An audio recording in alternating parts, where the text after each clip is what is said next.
and viewers, to another week of education. The Teachers Talking Terror podcast, where myself, Mike, and myself, Courtney, are back again this week to talk about your pick. I'm getting better, I think, at remembering what the rotation is, whose week is what. But this was your pick, and like we talked at the end of last episode, you have selected the 1999 viral internet classic horror film, The Blair Witch Project. Yes. Mainly for its like documentary vibe that you were going for, which it definitely, like I mentioned last week, definitely leans into that in the first half of the movie, probably the first quarter of the movie, and then the wheels kind of fall off and things get haywire for these people. I, like I said, I talked last week as well that obviously 1999 horror film was before your time in terms of going to the theater. But I remember this phenomenon as it being one of probably the first like internet marketed films. And when you take the way they filmed it and the three actors in the movie having no, no history of any other roles, to it's like it really, really did capture that vibe of, we found these tapes like in this shack a year after they were filmed, and here's what you're going to watch. There was maybe a very, very small handful of found footage film up to that point. And so this really kicked off. It was like the perfect mixture of internet viral marketing plus like handheld cameras had come down in price enough to where you could purchase them and do something like this. Found footage doesn't work when you have to have giant rolls of film and, and so it really was like lightning in a bottle. And it was just this cultural phenomena of craziness and like, what's going on with this film? But do these people really die? Like, they had the directors and producers, they really had buttoned it up to where like these people made like no public appearance. Like, they were like hermits once the film dropped, because like, we're trying to sell it on these people actually died. We can't have you spotted at Costco, you know? And so it really was something, to experience, which of course, this was your first experience with Blair Witch Project. So I'm going to let you kind of take the reins on it. Yeah. So we start out with just like a warning of in October of a year, something, like, I think it was like 97 or something like that. These three filmmakers, or 94. These three filmmaker students had gone into the woods for a project, and they went missing, and these films were found a year later. Yeah. So it kicks off with just like you said, like the beginning of the document, filming each other. We've got Heather, Mike, and Josh, and Heather all going by like their real names. Like, yes, yeah. These are the actors and the characters were synonymous. And just heading out for what I would assume is like a college class. They're going to be out in the woods for like a week. Yeah, Heather wanted to film this documentary on the like the history of the Blair Witch, and she needed some crew to work with her, and so that's where Mike and Josh. Mike being the sound guy, Josh being a camera guy, and of course she was going to be the talking head of the documentary. And so it was just three people that really didn't know each other that are out to film this film.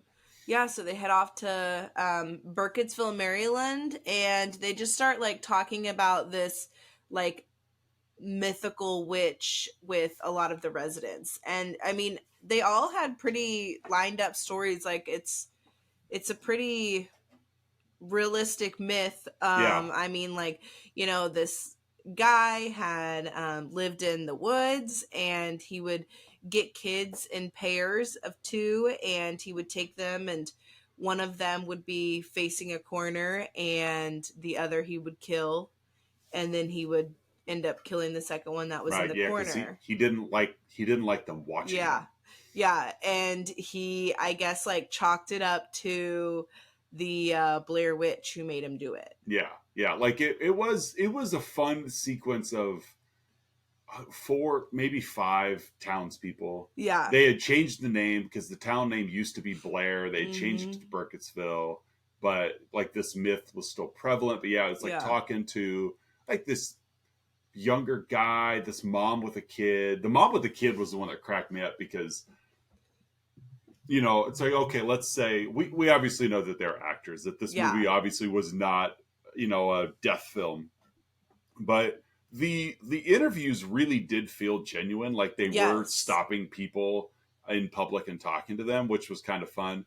But it's like the mom could go along with it, which was great, but like the little kid, as soon as she started talking about the witch, that kid was like trying to cover that. It was like, you could tell it was pure coincidence, but it was still like, oh, that was so well timed that this kid was like, no, no, no. Because the kid's like 1.5, 2, so too young to really be an actor, but it was still like well placed. But yeah, it's just a lot of just conversation. And I'll admit, when I saw this movie back in theaters, this whole documentary part, I could care less about. I was so tuned in to being scared that this stuff was like, okay, let's just get on with it. Let's get them out in the woods. I want the scary stuff. Yeah. And I paid the price for that, which is why last week I mentioned to you, make sure you're paying attention to the stories at the beginning because it makes the ending tie together. Yeah. So they had talked to them, and then it led into, there's this like crazy lady that lives in town, and she's, like she's bonkers. And so they make their way to see her. I don't remember what her name is. It doesn't matter. Did you read any like background trivia on the movie at all? Afterwards, okay. Some. Okay. Not so a lot. did you read about this lady? No, I did not. The filmmakers had put an ad out at a community college, just like looking for some help. Like somebody want to be an extra in a film, want to help out in a film. And only one person replied, and it was this lady. I love that. She's the only one that replied and said she'd help out. She worked in the art department. But the crazy thing is, it's like when they met with this lady, where she's at, like this trailer, that's her house. They did no set design. That wooden gate was already there. Like all of this like creep factor for this lady came along with her. Okay. So they just really leaned into it because she was kind of ghoulish looking. Yeah, she was. And so she claimed that she had seen the Blair Witch, and she had like black fur on her arms, and she wore a cloak, and there was it her, or was she saying that she had heard of no, there was another child that she was saying that she'd heard of, right? And she had gone missing, and then when she came back, she said that she also saw the Blair Witch, and her feet never touched the ground. Yeah, so we're getting, which is honestly probably fairly typical of, here's this lady describing she's covered in fur and a cloak, but then another description is she's all dressed in white and kind of floats. It's like, so it's that like, I spotted an alien, but everybody's alien description looks different. Or I saw Bigfoot and it's all slightly different, to where it really, it kind of adds that, well, okay, I guess maybe, but probably not that you saw her, because like everybody's eyewitness account is different. Yeah. So unless the Blair Witch has got to change her clothes, it probably isn't working. Exactly. So they head out to Coffin Rock, which they head out into the woods because they're trying to go find the because the path of the witch. And there's been another set of people missing as well. Yeah. That have like this group of 5 guys that went and also like were chasing down this myth, right? Right. Yeah. And this time-wise, this is all over the place too. Like, The hermit that was killing kids was the 40s. That young girl you talked about that had seen her and come back and talked about it, that was like the late 1800s. So like Mm-hmm. this being in Maryland, which of course was one of the first colonies, Yeah. it does have a longer like community history than say like we do here in Yeah. Illinois. And so going back a couple hundred years was viable because the pilgrims were there and whatnot. So this myth is very long legged in terms of its Yes. chronology. And so this group of 5 guys had gone out to kind of explore the myth, and they were slaughtered and just disappeared. Yeah. So, and that was at Coffin Rock, where these Right. kids, I feel like they kind of start everything at, is heading up there. And so they camp for the night. They find, they hike some, they find a grave site, which is where there's like 7 piles of rocks. Yeah. And Josh, the camera guy, accidentally kicks one over. Right. Yeah. It's like one of those like ancient grave. Yeah. Yeah. It's where you're not looking at headstones. You're looking at, we buried the body here and piled these rocks up because this is where the bodies are. Yeah. It's also, I want to reiterate, these 3 don't know each other. No. And so Heather is the one in charge. It's her show. She's the one that's putting this stuff together. And we're finding a little bit already that, Mike and Josh, I wouldn't even call them partnered up, but you could tell they're both mildly uncomfortable being bossed around by a woman. Yes. And she has no qualms bossing them around. No, she does that. And so she's in charge, and she's reassuring them all the time, "Oh, we're headed the right way." They're very suspicious of, like, they're not convinced she knows where she's going. Right, but we're going the right way. This is the right way. There's a path. I'm like, but why are we going uphill? There's a path up there. Mm-hmm. At one point they would say, where are we on the map? She goes, well, we're off the map. Like, right. we're headed to the map. We're taking a shortcut. Yeah, it's not real convincing as a team leader here. No. And so they do some more hiking. Later that night they set up camp and they are camping out again. And this is like where everything it's like kicking that rock over just kind of unleashed Pandora's box. And Heather calls them out for it. Like, you didn't just kick that over, did you? Yeah. Like, because they do a great job, the actors / characters in the movie. Mm-hmm. They do a great job of establishing that we aren't sure what they believe either. Right. They believe, because it's one of those, do they believe that the Blair Witch is a true story? I think they probably don't. But at the same time, it doesn't matter what you believe. If you're in the middle of the woods and you're not sure where you're at and you start hearing noises, your mind is taken off. Yes. And that...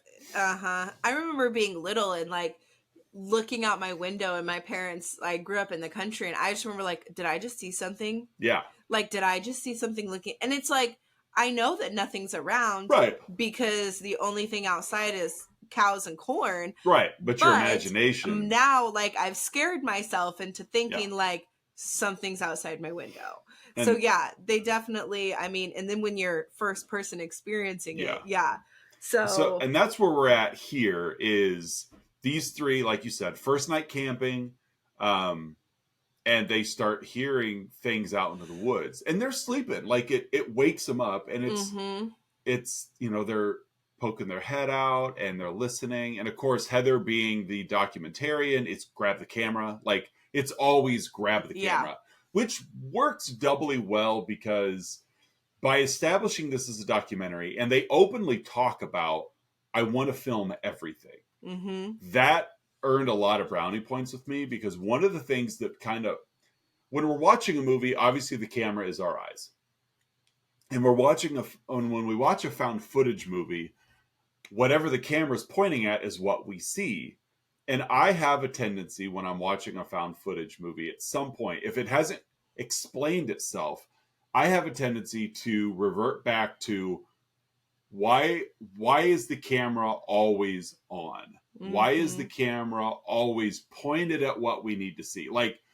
It like when you're in a situation if people are running, like why are you running with the camera on your Yeah. shoulder? Why are you running with your hand up? Like if a found footage film hasn't grabbed my attention and explained the purpose. This movie did a great job of explaining the purpose. They're even calling out, why are we filming this? Put the Right. camera down. And they're like, no, it's a documentary. I want to film everything. Yeah. And I'm like, okay, I'm on board with you now. Like you've established why the camera is always on.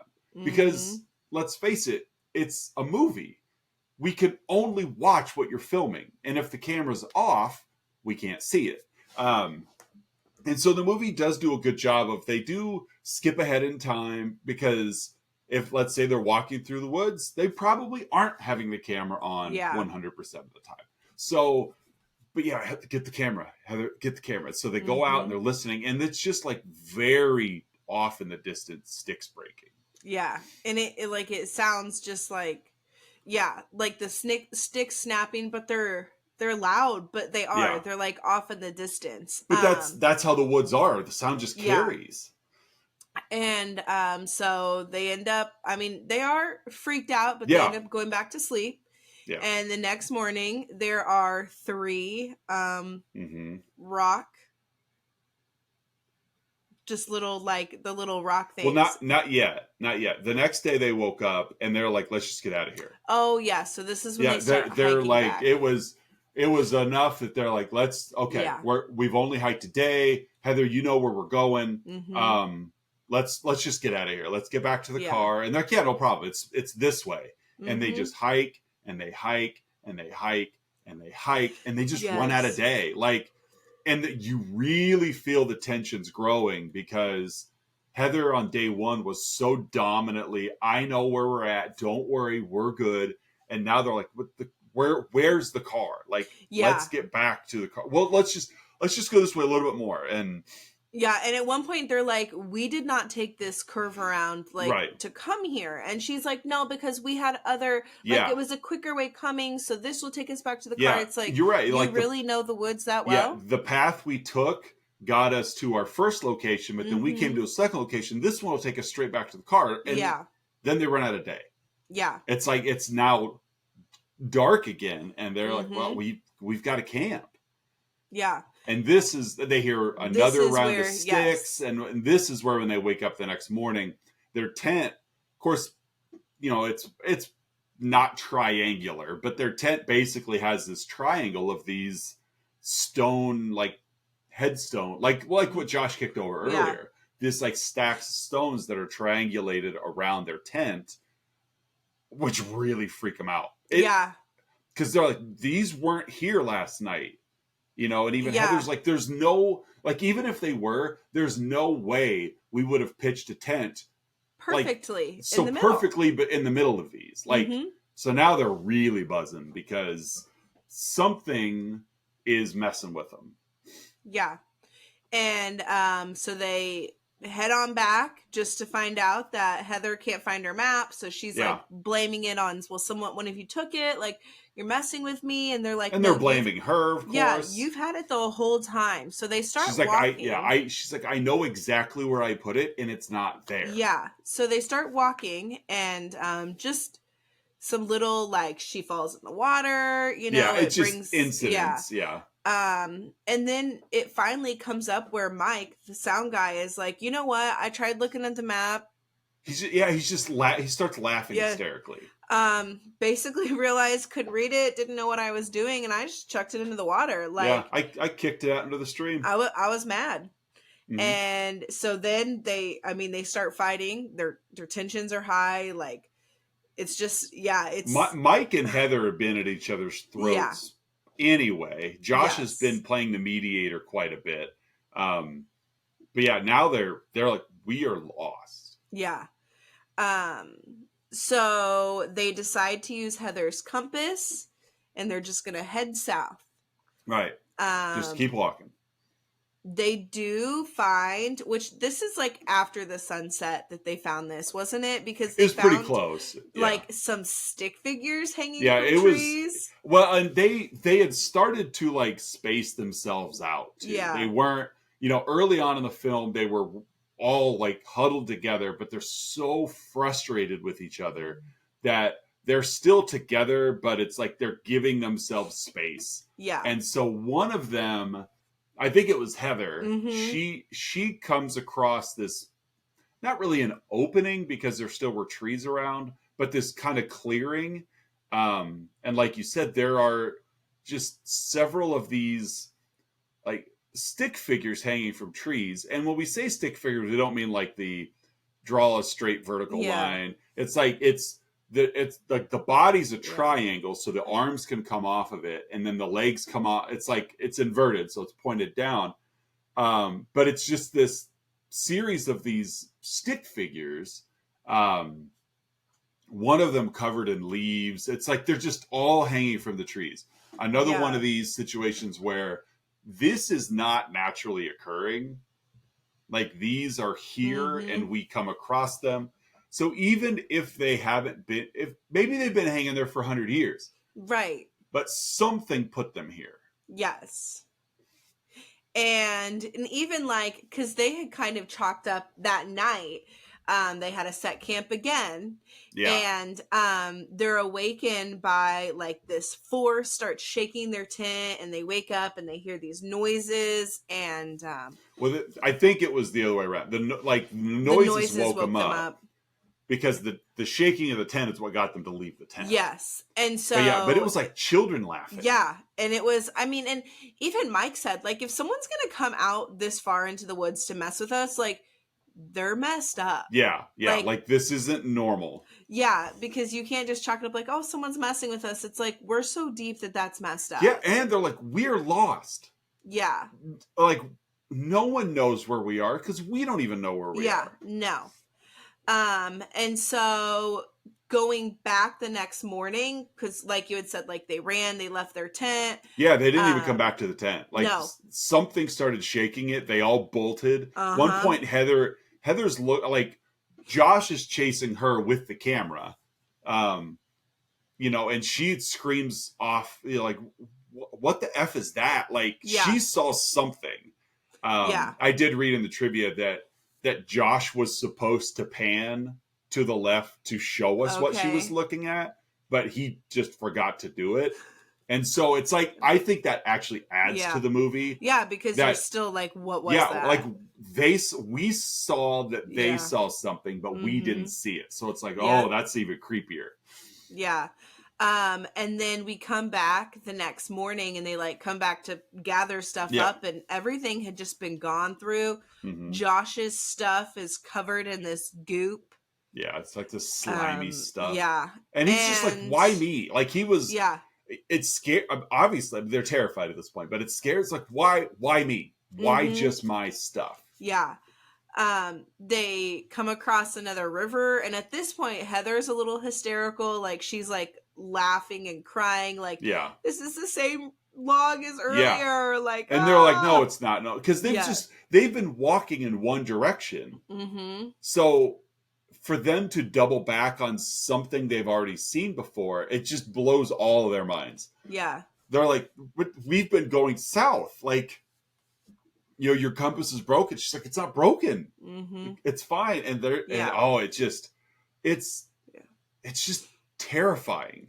Like, to put yourself in their shoes of like, we are way in over our head. Like, we just came out here to film a documentary and we are like beyond lost in the woods. Very lost. And so flash forward, obviously, they are out there another night, and the next morning Josh is gone. Yep.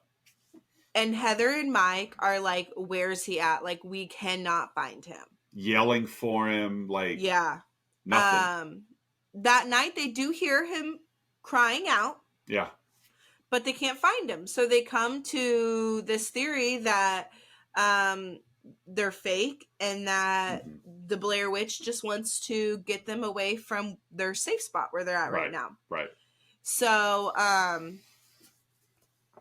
yeah, that kind of sums up that day, and then we flash to the next day. Like she even says, she's like, Mike, don't fall asleep. Like, yeah, stay awake.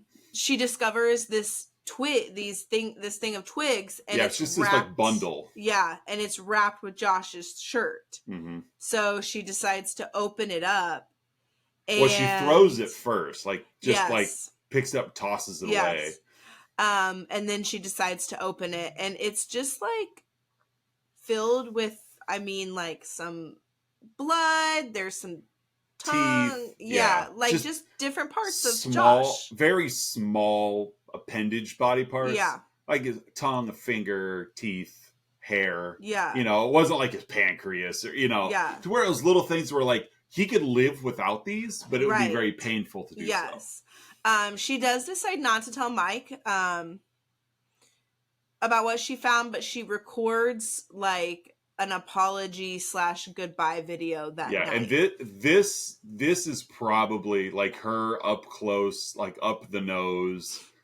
Apology video is really like the footage from this movie that was everywhere. Like it's been mimicked and spun off of it, but it really was everywhere, of her just the terrified look on her face. Mm-hmm.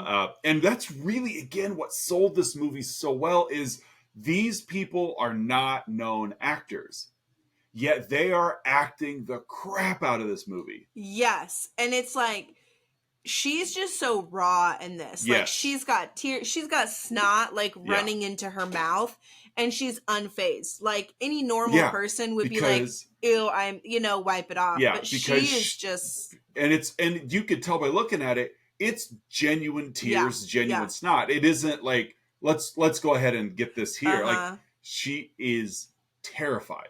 Yep. And it's just like, I'm sorry to, all these families. I brought them out here. We're not going to make it. Like, I said that I knew what I was doing, but I didn't. Like, this is my fault that we're here. At every step of the way, it's my poor choice. And, it's just like, wow. It's really unfortunate. And so the next morning, that night. Yeah, it was that night. They hear Josh calling out to them again. Mm-hmm. So they do decide to. Well, Mike does. Mike's like, we got to find him. Like, they're gonna follow his voice because he's, with him being sound guy. Really, Heather's been the camera dominant one since Josh left, and so we really haven't picked up much of Mike, just because they're trying. I don't want to say try to survive, but like they're just trying to make it through the day. So when Mike finally has hit that tipping point where he's like, we've got to go, they each grab a camera and they each take off after the voice, and they come across something in the woods that you would think they would have seen before. Yeah. But they haven't. What they come across. What's left of Rustin Parr's house. Well, and Rustin Parr being that hermit that was murdering kids at the beginning of the movie. We don't know that it's Rustin Parr's house at this point. Right. But where we're headed kind of shows that. But anyway, it's like this abandoned, like run down. Easily if this were in a town, it would be condemned. Right. But it's like just the hollowed ruins of this home. And there's like in the middle of it's spooky because it's like there's no roads. Mm-hmm. It's just this house built in the middle, literally in the middle of the forest. Yeah. Nowhere. And like there's bloody handprints everywhere small handprints. Yeah, there's kids. Like there's different like ruin marks and like just those wood things that we had seen from the trees, figure. Like they're on the wall. And so it's just like a lot of demonic presence in the house. And so they're and we really not sorry to cut off. We only catch glimpses of these because they hear Josh's voice from inside. They each have a camera. I like how at times we saw the other one in the shot because like it would skip back and forth between Mike or Heather's camera. So if it was Heather's, you'd see Mike. If it was Mike, you turn around, you'd see Heather with a camera. So I mean, you could tell these people were the camera people. Yes. But like we see these handprints as they're running by them. Like they aren't stopping, which again, I think added a lot to the movie. Yeah. Because there's a lot of horror movies where Heather would have stopped and said, "Oh my God, Mike, look at this," just to really sell it to the audience. But this movie really did treat its audience as if, hey, you guys aren't in on a film. You're in on this documentary footage. So we're going to skip past the showcase. And if you noticed it, great. If you didn't, watch it again. Because we're not going to stop and be like, what do you think this is, Mike? Right. And actually dialogue it. You see it and you're like, oh, those are kids' handprints. Like, that's creepy. Mike and Heather pay no acknowledgement to it. So they're chasing up the stairs. Mike's like, he's up here, and they're running upstairs. Well, once they get to it seemed like the third story of this house. Yeah, it just kept going up. Then Mike's like, he's in the basement. And he goes bolting by Heather. Yeah, he makes it to the basement. Yeah. And his camera just drops. And that's like all we see of Mike. Yeah, and of so his then footage. So then we flash to Heather, and she's then chasing down to the basement because she's following Mike, and Mike's like, he's in the basement. He was quite a ways ahead of her. And so she gets down there, and it just flashes back to everything that these townspeople are saying, like Mike. Mike is now standing in the corner. Yes. And Heather's yelling out at him like, Mike! Right. And he's not moving, and then she just falls over in her footage. Her camera hits the deck. And that's it. That's the end of the movie. Very, very easy to forget what we learned earlier. Yeah. Because of all of the heightened tension. Obviously, if we as viewers are going to forget what we saw, Heather's not thinking about, oh, this is what Rustin Parr did. Yeah. No, she is in hysterics. And then that's it. Like you said, cut to credits. Yeah. It's not until the credits that we really realize that this was a film, as they're like directed by, produced by, it's like, oh, there's credits. Okay, this wasn't real. Yeah. That was it. I actually had to back up a little bit. Like when the end says like skip credits, I backed up because I'm like, did I miss something? Like, but no, I'm like, holy cow. Like that's just where it ended.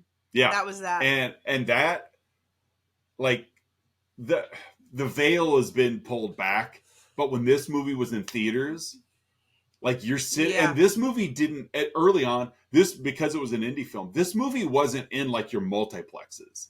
You weren't going to like AMC 14 to watch this on one of the screens. This movie started out and only in big cities and only in these small indie theaters. Like I was talking about last week, like the 3 Penny Cinema in Chicago. It was like a 1 screen theater, a 1 or 2 screen theater.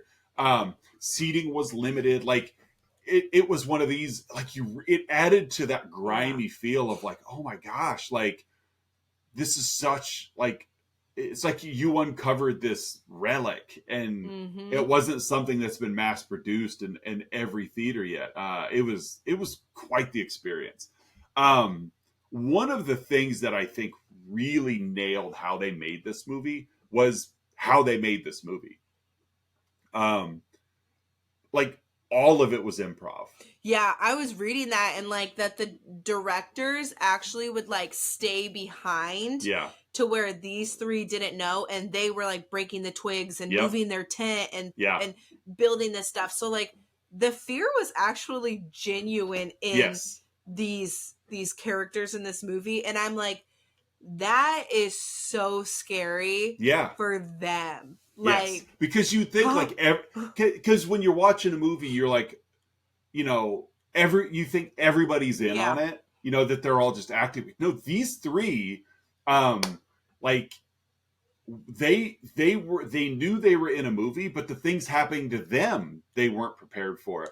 I'd read that basically they had these stashes. It almost seems like this extreme scavenger hunt kind of like scavenger hunt / charades, because they would basically if I remember everything correctly, they would write out what each location there would be like a coffee can, and in that coffee can would be like 3 note cards, and each character, each actor had a note card, and the other two didn't know what the note card was, so they Okay. would read what they're supposed to do, and then the reactions were genuine. So even like when Mike um, admitted to throwing the map into, Yeah.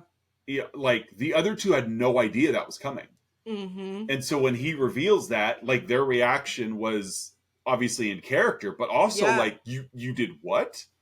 I also read that like the production would, as the shoot would go on, they would limit the food and water to the cast, making them even more Yeah. frustrated and antagonistic with each other. Um, and so it just real genius on how, like, it's one of those that you could do it once. You could make a movie Mm-hmm. like this once. Yes. Um, and it's like anytime after that, it would just feel like a ripoff of what Blair Witch did, of like, let's just send three unknown Yeah. people out into the woods to improv what they were doing, um, and hope what we get is quality stuff. Um, Mm-hmm. and so it, like, even the end, Mike was instructed, get as far away from Heather as you can. So when he heads down to the basement, even when he got down there, he didn't know what was going to happen. I Yeah. guess like people off set were like dressed all in black and like grabbed him and put him in the corner. Heather had no idea what she was running into downstairs. So it's just like this, like, layers of terror, of like, we as the audience are terrified watching what's going on, but the actors themselves don't even know what's, like, I guess when Heather got down there, they grabbed her and she started screaming, Yeah. and then they were like covering her mouth because she needed to stop screaming because she was obviously going to die. Mm-hmm. But they're like, stop, quit screaming. And so she did. It's like, just to be there too is like, man, this is just masterful filmmaking. Again, you could do it once. Yes. I think anybody else tries, it's just going to feel like just a clone. But man, it was, kudos to them to have this idea Yes. and run with it. Um, Even like when Heather found that bundle of twigs, I guess she just chucked it, like that's what her character did. And I guess they were like, no, Heather, we want you to open it, like, because there was always Please look someone in there. around. Yeah, there was Yeah. always someone around.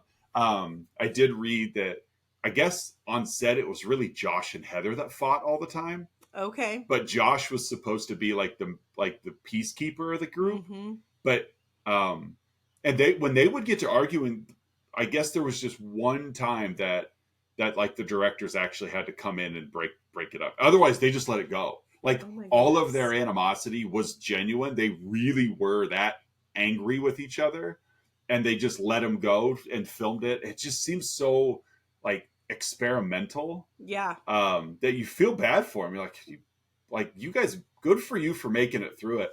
You hope that they reap the benefits from it, because this movie made like the filming cost like $60,000, and then the marketing really ramped up the cost. But even then, it didn't even cost $1 million to make, Yeah. and it made like almost $250 million. So it's like, I really hope that these 3 actors They made some money. get a piece of that, because Yeah. they've tried a little bit. But I had read that like Heather Donahue, she retired from acting and she's like a medical marijuana grower now. Like, Oh. um, so it's, I don't know. I think I like Yeah. talking about this film more than I like this film. Yeah. Um, but I don't dislike the film. Right. Let's grade this thing. What are you giving it? I'm gonna give it like a B plus, just because like I think that looking back and like it's situational scary, but it's just like not a lot of gore. No. There were some times where I'm like, oh, please be a jump scare, but there wasn't, which is fine. But yeah, so I mean I did like it. Yeah, I was curious. Like, again, this was lightning in the bottle back in 1999. Yes. And I think everybody walked into the theater already heightened, Mm-hmm. just because this was like the most terrifying film, blah blah blah blah blah. Obviously, watching it in the comfort of your own home, much different Right. experience. Um, so it's like, did this movie scare you at all? You know, if I were to go outside when it's dark, like and hear something, I might be like, "Oh my goodness, what is that?" But no, other than that, not really. Okay, and that's fair. We've talked before, like on the It Follows episode, that to me is one of the defining moments of whether a movie is scary or not. It's Mm-hmm. not if it makes you jump; it's does it stick in your psyche. Yeah. Um, I know I told the story, but like I had a couple of students that saw It Followed at my recommendation and came back to school. We're like, that movie was stupid. It was a waste of time. And then one of them admitted, like, not even realizing the irony that they slept with the lights on that night. Mm-hmm. And I'm like, then the movie scared you. Yeah. Like Yeah. if hours later it's affecting your decision making because then Mm-hmm. it scared you. It got to you. Yeah. And there's a lot. Most of the movies we've watched they're not scary in that defining sense. Right. They don't get to you. But a movie like this, even though you're watching it and you're like, I may not. I was waiting for a jump scare here and there, but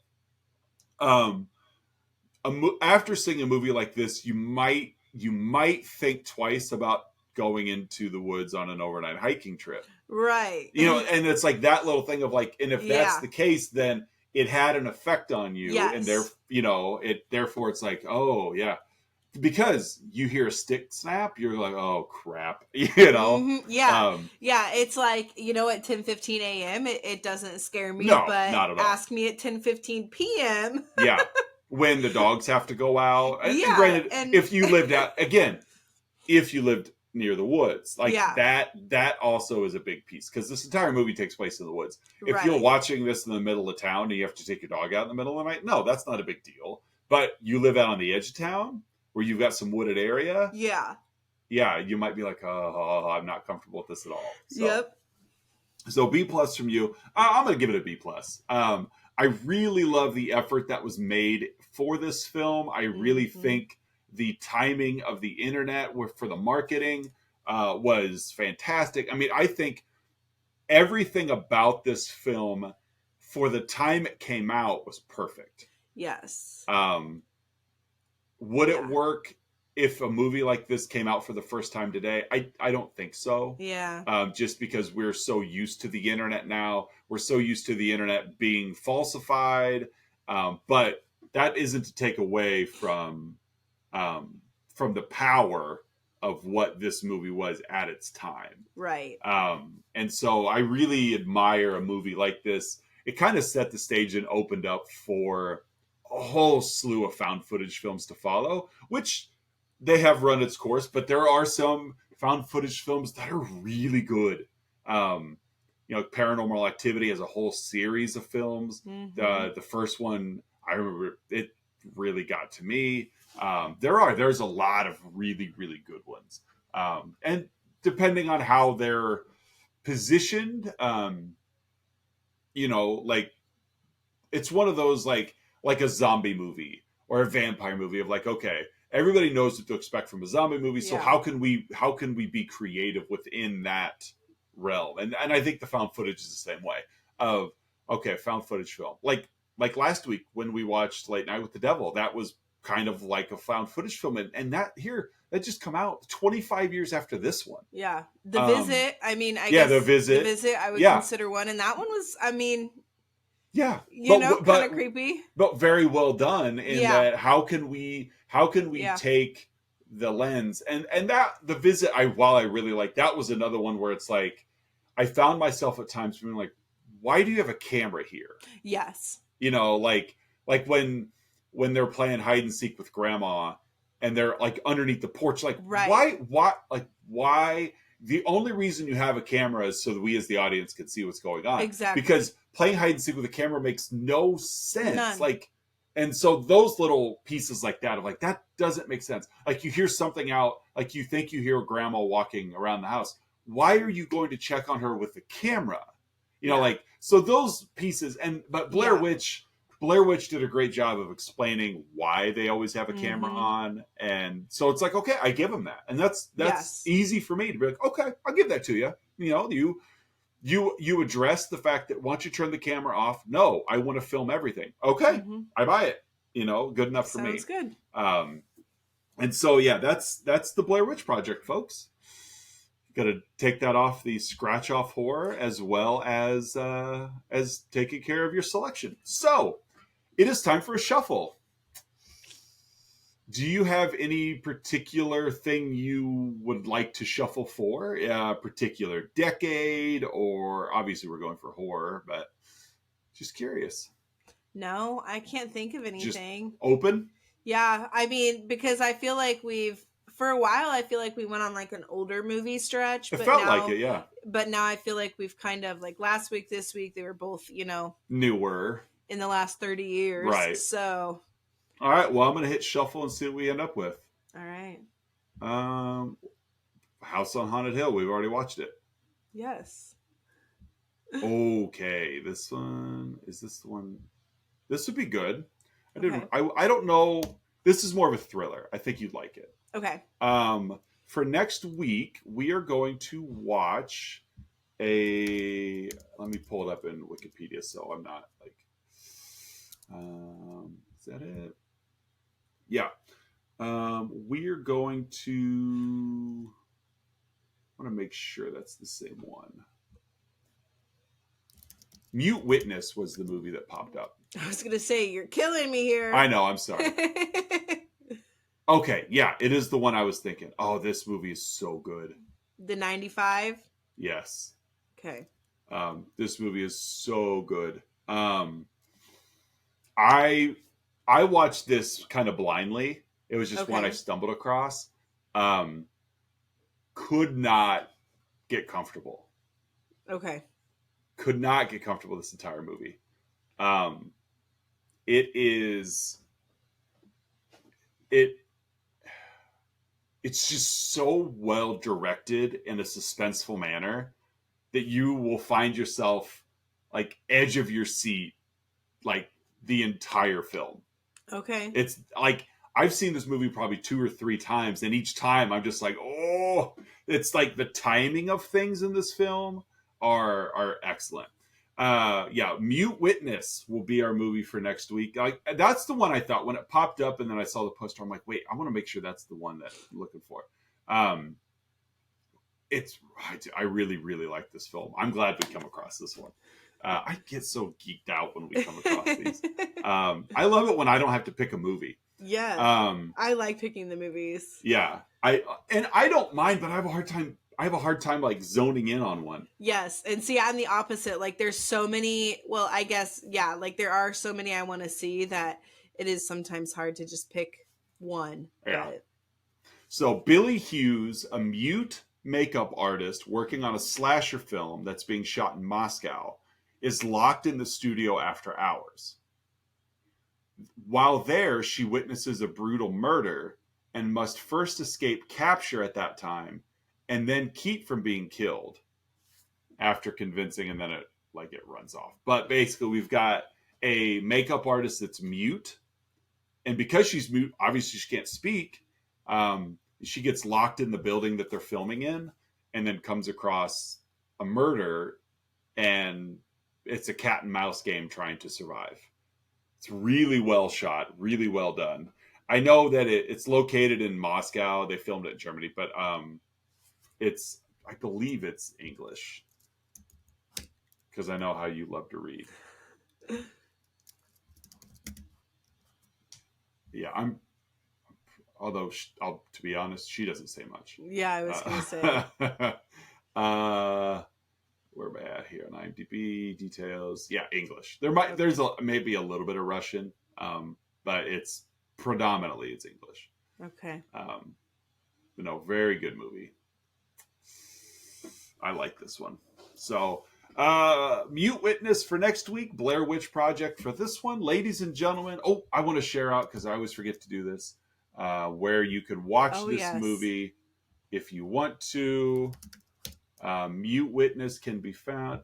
I'm trying to talk while while it's loading is the website's loading. Mute Witness, you can watch this on AMC Plus. It's also on Shudder if you have a Shudder subscription. But Shudder's where you're going to find it. Yeah, Shudder's where you're going to find this one. So that's the only place online, unless again, if you have AMC Plus, you have access to Shudder. But you can. Shudder's one of those. It's like the Netflix but for horror films. Yeah. And so good stuff comes from Shudder. So Mute Witness for next week. Social media wise, Facebook, Instagram, and Twitter. There's a letterbox down below that I need to update. Other than that, guys, thanks for hanging out with us as we covered Blair Witch Project, your first time viewing of the film. And then next week, I think you're really gonna like Mute Witness. I'll be surprised if you don't. Let's put it that way. If you come back, you're like, oh, this movie's so boring. I'm like, I don't know if we watched the same one. But no, very good movie. I'm excited to watch it. It's been a while. So for another episode of Digication, I'm Mike. And I'm Courtney. And we'll see you guys next week with Mute Witness. Bye.